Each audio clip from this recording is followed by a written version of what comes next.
Baik, Assalamualaikum warahmatullahi wabarakatuh. Perkenalkan, nama saya Rizky Rivaldi dengan NPM 23110-270. Di sini saya ingin menjelaskan proyek saya untuk pengerjaan UAS pada mata kuliah Jaringan Salok Tiruan dengan prediksi time series. Di sini saya mengambil datasetnya yaitu kurs pound sterling GBP atau Great Britain pound sterling dalam nilai tukar mata uang rupiah, yaitu Indonesia rupiah. Dengan rentang waktunya yaitu saya mengambilnya 2015 sampai 2026. Dan dataset ini diambil dari sumber yang terpercaya yaitu investing.com. Untuk alasan mengapa mengambil pasar link, karena menurut saya nilai mata uang ini cukup menarik untuk diprediksi karena trennya itu tidak hanya naik ataupun turun, tetapi juga fluktuasi yaitu naik dan turun. Ya, langsung saja saya run terlebih dahulu. Sini ini terlebih dahulu ini simpan datasetnya. Shipping, term, font, kita upload dulu. Nah, di sini sudah terbaca. Di dalam datasheetnya ada kolom tanggal, harga, open, dan yang tinggi, yang rendah, dan perubahannya. Untuk di sini saya menggunakannya yaitu kolom price untuk memprediksi harganya. Di sini dimulai dari 2015 bulan 5 tanggal 1. Seperti ini untuk grafiknya bisa dilihat ada tren penurunan pada 2016 sampai 2017, kemudian kenaikan lagi yang signifikan pada tahun ini untuk nilai tertingginya. Kemudian sebelum masuk proses training, kita menjalankan pre-processing terlebih dahulu. Untuk pre-processingnya di sini ada dua. Yang pertama dinormalisasi, yaitu menggunakan minimal scalar. Mengapa menggunakan minimal scalar? Karena dalam proses training, di dalam JST, proses trainingnya itu tidak bisa melakukan training untuk data yang puluhan ribuan seperti ini. Maka dari itu saya menggunakan skalanya yaitu dari 0 sampai 1. Kemudian ini adalah contoh datanya. Setelah diubah jadi dalam skala 0 sampai 1.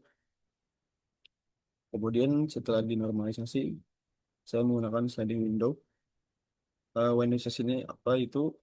WNSS itu adalah berapa hari yang digunakan oleh model ini untuk belajar.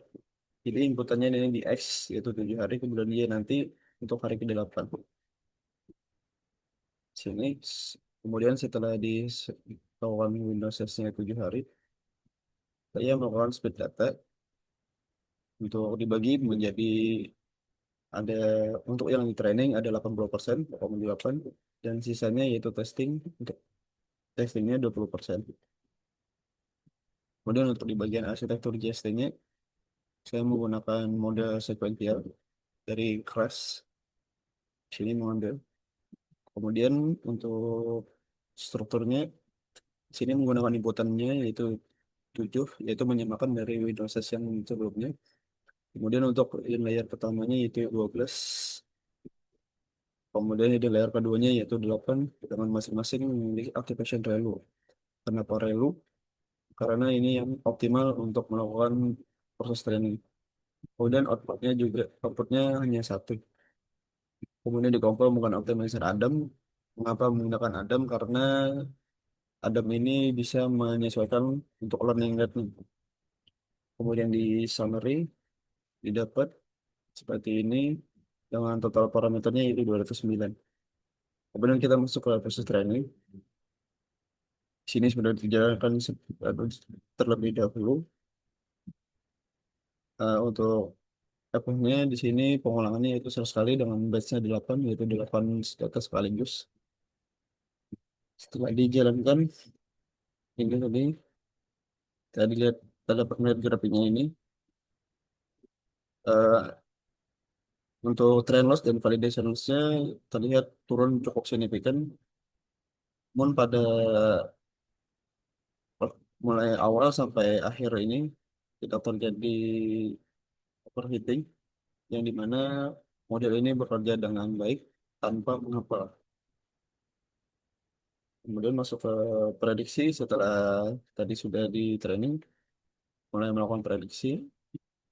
Untuk prediksi 5 data pertama seperti ini,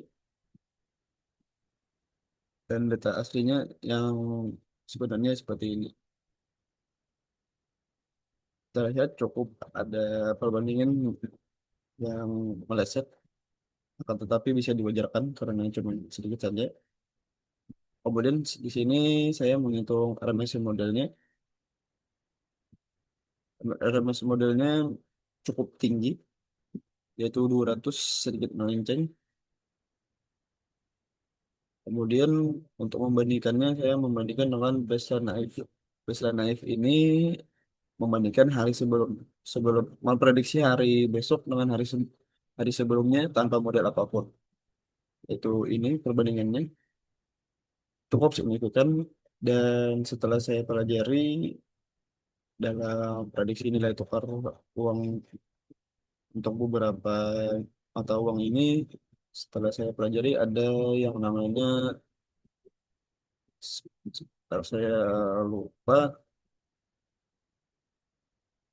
ada yang namanya, oh ya, random walk hypothesis yang menyatakan bahwa perubahan nilai itu yang jangka pendek cenderung mendekati pergerakan acak, sehingga sulit dikalahkan oleh model apapun.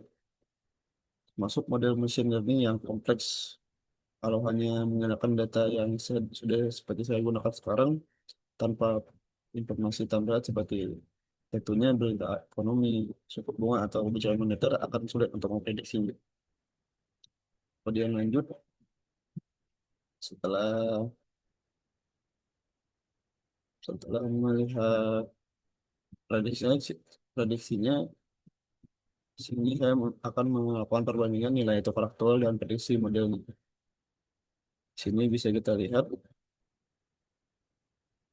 di akhir agak sedikit melenceng, cukup melenceng sebenarnya.